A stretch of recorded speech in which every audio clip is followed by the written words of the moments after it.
News. A very good evening to you. The Tuesday, March 20th edition of the CBC Evening News. I'm Ryan Broom. In our top story, there has been no increase in HIV cases recorded in Barbados over the past year, but fighting the disease remains a priority. That's according to Minister of Health, John Boyce. Speaking on the sidelines of a meeting of regional finance and health officials, he said they're finding new ways to facilitate funding for HIV and general health programs to ensure Caribbean countries remain viable. We've introduced our Treat All program, which means that anyone who is found to be have the disease would be entitled to treatment regardless of your CD4 count. So these are important statistical movements that have occurred and have helped us to sustain our HIV program and our projections on health improvements. USAID's Health Finance and Governance Project is facilitating the workshop. Representative Dr. Marty McKinnon says the program will help health officials to achieve more in the fight against HIV, even though less contributions are available. One of the things that the participants will work on is how to make the cost as low as possible so that as few resources as needed can be allocated to this problem, but sufficient resources. But the exact figures are hard to come by and they depend on the individual country context. So that's what they'll be working on together.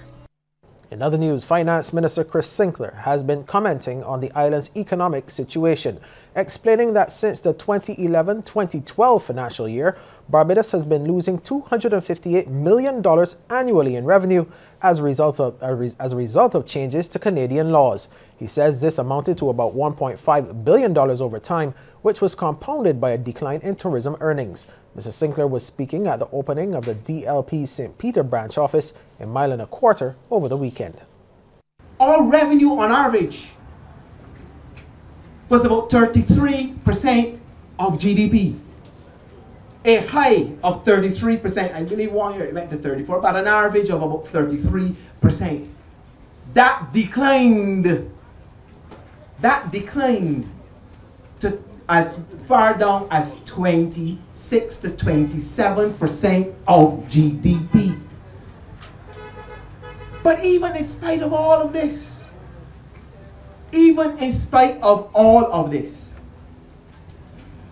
Barbados has still been able to maintain its position and its status as one of the top developing countries in the world. Mr. Sinclair has criticized the opposition, Barbados Labour Party, for what he has described as the mash-up and buyback mentality the party appears to have towards the country. In fact, he agrees with a comment made by Dominica's Prime Minister, Roosevelt Skerrit, who says some opposition parties do not seem to understand the realities of the countries which they seek to lead. In all of their actions, both onshore and offshore, it appears as though this mentality that you can mash it up, break it down, destroy all the institutions, rabble-rouse, bully, strip naked the entire apparatus of governance in Barbados. Social Care Minister Steve Blackett says the ruling Democratic Labour Party has sought to bring some order to society with the introduction of several pieces of legislation in recent months. His comments come in the face of criticism that the government rushed to pass legislation just before the upcoming election. But Mr. Blackett says bringing the legislation was no guessing game. He was speaking during the official opening of the DLP's St. George North constituency branch over the weekend. We introduced 3 pieces of legislation recently, which all 3 of them were criticized by the Barbados Labour Party, saying we are taking off boxes, we're rushing to implement legislation and pass legislation because we want to take off boxes as achievements. Well, I don't understand this. Well, as a government, that is what you're elected to do. So I don't understand this nonsense. In the recent in the dying days of the Parliament, we passed 3 pieces of legislation: the Predial Larceny Act, the Road Traffic Amendment Act, and the Police Amendment Act. All 3 pieces of legislation were passed to bring about some order in this society. News of a road accident now. A woman and a little boy are nursing various injuries after being struck by a car just after 3 this afternoon near the George Lamming Primary School.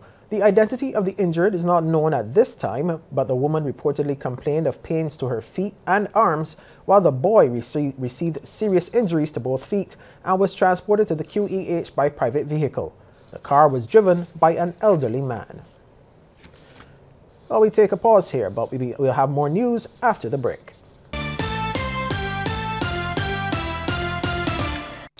Welcome back. As social workers across the globe celebrate World Social Work Day, Barbadians are being reminded about the valuable role they play in society. However, as one student in the area reveals, this role may be undermined due to a major challenge. Orlando Jones has more. Under the theme promoting community and environmental sustainability, scores of social workers and students took part in a march from Cheapside to Hero Square to celebrate World Social Work Day. We are social workers. We are social workers. People want to know. Everywhere we go, people want to know. People want to know who we are. Who we are. Lecturer and program coordinator for practical in the University of the West Indies Department of Government, Sociology and Social Work, Therese James says social workers have a valuable role to play. Social workers are always in the forefront of issues such as youth violence, unemployment, crime, child abuse, drugs, and these issues can only be addressed by a trained social workforce.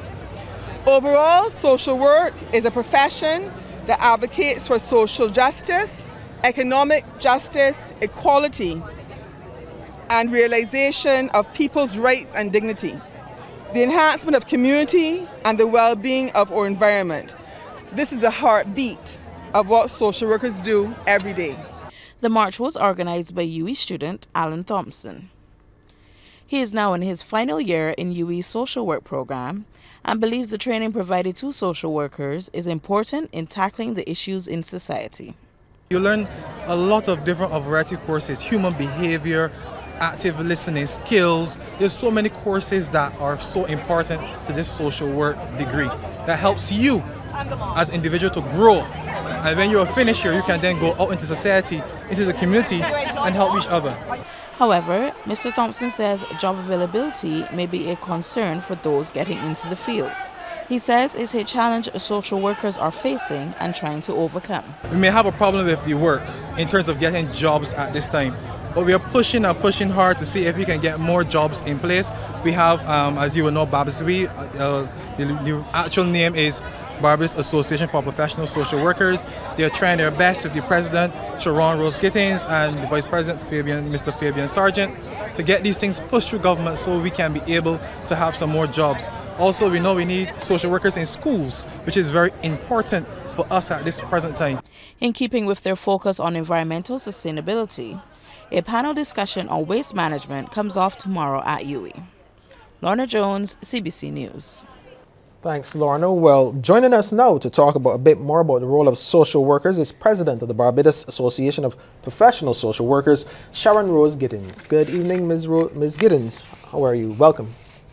Good evening, and I am pretty humbled and honored to be here and sharing this time with you and the viewers. Yes. Well, thank you. Well, as you heard in the story just now, social workers are always in the forefront of social issues, and youth violence was identified as one of them. So how are social workers responding to this particular challenge? What I can share with you is at this time we have advocated and we've made a proposal towards placing social workers within schools, primarily as volunteers initially.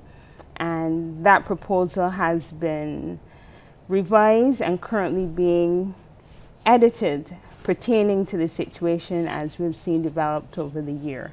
So in that area, you definitely have from the association and from members of the association that proposal of having us within the school system.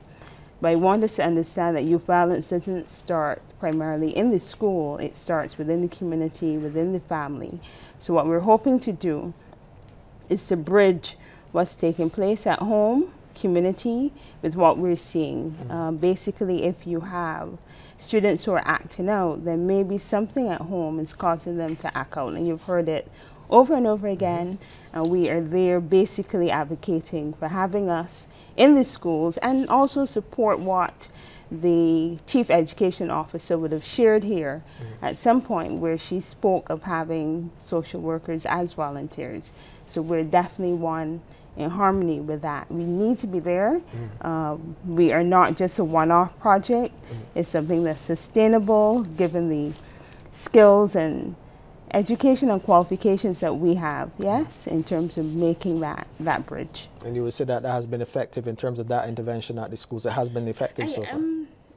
It is not yet implemented, but what is proposed definitely will be impactful, yeah? Okay. What you do have, and I think persons need to be aware of that, is that you do have persons working within the schools who are trained social workers, but they are, one, the few numbers, plus you have those who are guidance counselors trained as social workers. Okay. Yeah, so there we do have a presence, but I know that the public was made more aware of our presence today, for sure. Yes, but how can society then, in general, be more proactive in helping with dealing with this issue?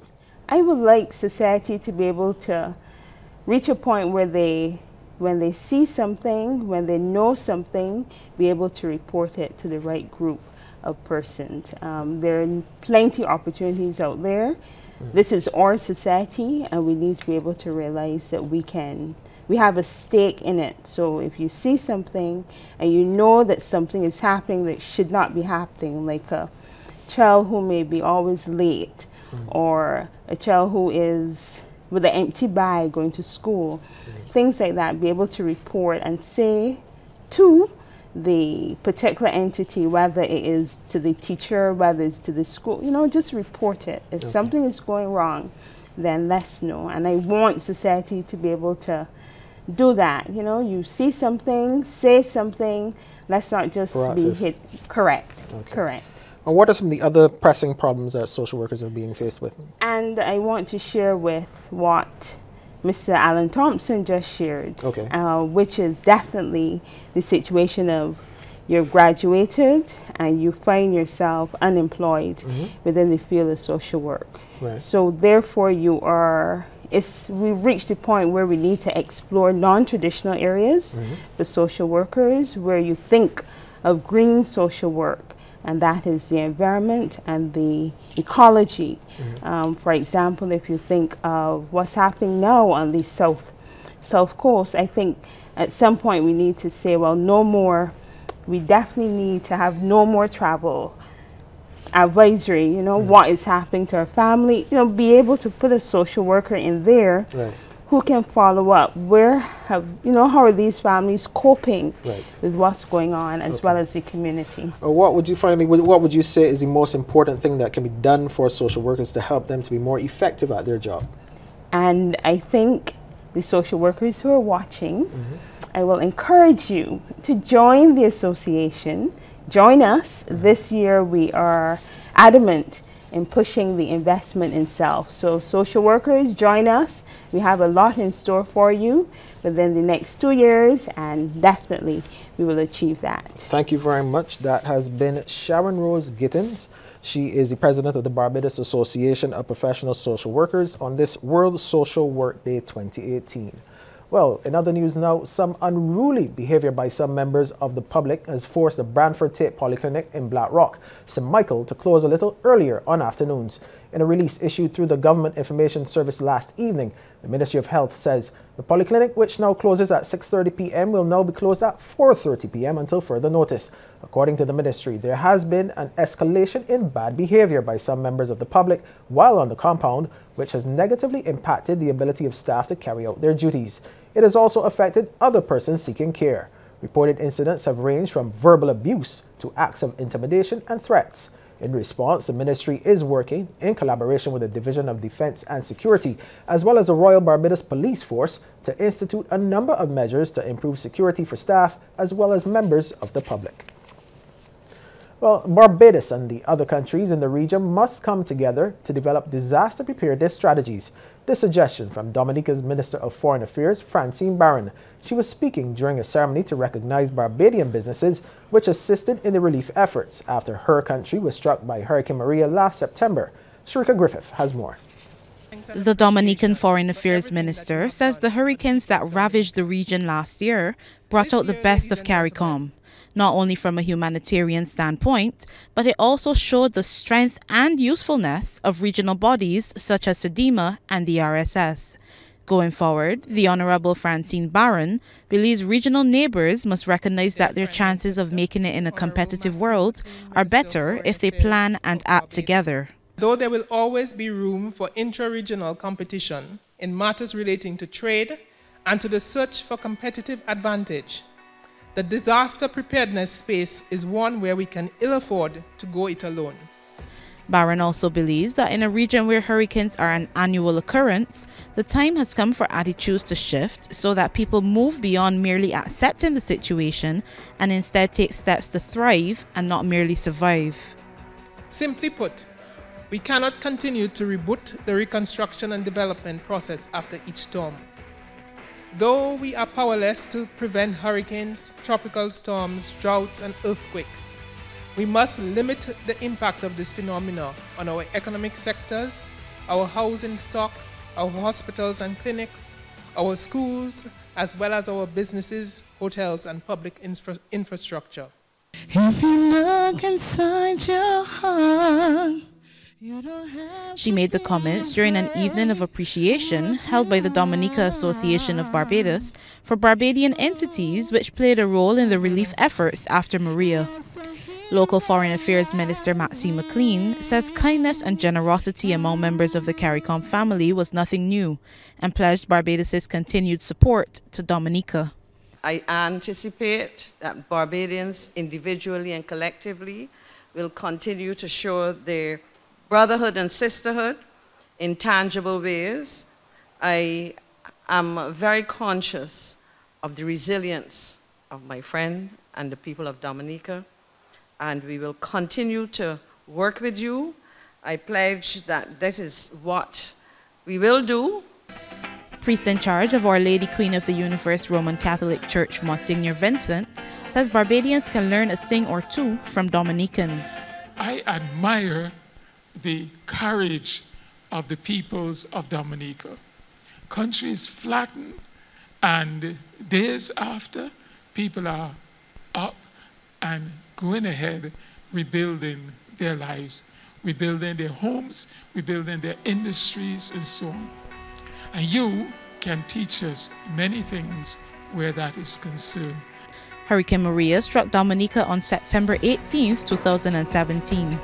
To date, approximately 60% of the island is still without electricity, and 15% of residents do not have water.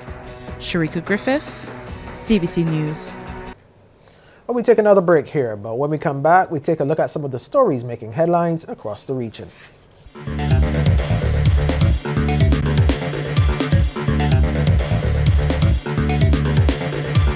Welcome back. Well, in Trinidad and Tobago, a statement by the Prime Minister over the weekend about the delay of a housing project has led to tensions among PNM members.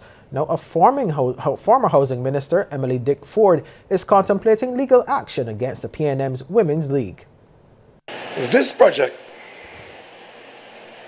wasn't stopped by our political opponent. It fell prey to our own politics in the PNM.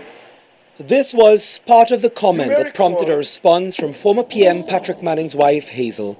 At the opening of the AGC's View Fort development on Saturday, Dr. Rowley referenced a statement by the then Prime Minister about a missing $10 million and the impact of a subsequent commission of inquiry on several housing projects. Yesterday, Mrs. Manning came to the defense of her husband, saying he would never have stopped a project that would benefit citizens of this country. Other factions are now getting involved. The Women's League of the People's National Movement says it is unfortunate that the Prime Minister's comments are being interpreted as an attack on his predecessor. Yesterday, Mrs. Manning said facts are stubborn things, and today, in its statement, the Women's League presented some facts of its own. One of which, it says, is that during the period 2007 to 2010, Dr. Emily Gaynor Dickford was the housing minister. And it says, all the Prime Minister's information with regard to matters pertaining to housing would have been supplied by that minister. The statement, which is signed by Planning Minister Camille Robinson-Regis, also references the 5-year term of Dr. Rudal Munilal. Because of this, she says the Prime Minister attributed the delay of the project to politics on both sides, misinformation by a PNM minister, and spite by a UNC one. Former Housing Minister Emily Gaynor Dickford is also presenting her facts. In a statement to her Facebook page, she says, quote, "I never told Mr. Manning $10 million was missing. This is an untruth and constitutes slander on me that has been going on for 10 years, end quote. According to her, the issue was raised long before she was a Minister of Housing, and it was another minister who told Mr. Manning to look into the Cleaver Heights project, and therefore she's not the culprit. In fact, she tells the Women's League, leave me out of your drama and get cracking on the serious work of national governance and development. I shall consider if to respond to the trite and pitiful release by the Women's League. It may be a legal response." The family of a man shot dead by police in Guyana says he was not a thief as alleged by some, and they want answers from lawmen about the circumstances surrounding his death. Travis Chase has the details. A family is searching for answers after they say their loved one were shot and killed innocently by police on Thursday. They're saying that there has to be more to the story, and they're demanding police to tell them what happened in the moments before and after Dextroy Dutty Cordis were shot and killed. Because the footage that I saw, if you're saying that these persons discharged wrong at them, and the police fire back, I don't see any of the policemen being a marksman, that they just direct all the shots to these men just by the car, and not a single bullet hole is on the car where these guys fell. Police say initially that Cordis and Kwame Asana of Buxton, East Coast, Demerara were killed. A 9mm pistol along with a magazine containing 7 live rounds and 4 spent shells was found next to the body of Cordis. The police statement said that soon after, 57-year-old Errol Dynamite Adams of Essequibo Coast was shot dead, while his accomplice escaped on a CG motorcycle that was near the motor car in which Cordis and Asana were traveling. The police said one of the men on motorcycle fired several rounds at the police, who again returned fire, resulting in the death of Adams. I want to know why then at the scene that those policemen, they call themselves expert, why they did not bag off his hands, put it in plastic bag, preserving evidence, so when you check to ensure that gunshot residue is present on the man's hand, his clothing, his face, his hat. Once you discharge wrong, you're going to get it gunshot residue there, present. Family members are distraught because they say they've been told nothing, even though the police have accused the 3 men of having trailed a customer from Scotiabank Rob Street and held him at gunpoint. In the Bahamas, the Foreign Affairs Minister Darren Henfield has announced the ministry will establish the Office of the Spouse of the Prime Minister. He said it will be set up in a few weeks. Minister Henfield said the Prime Minister's spouse will not receive a salary but get support from the Foreign Affairs Ministry.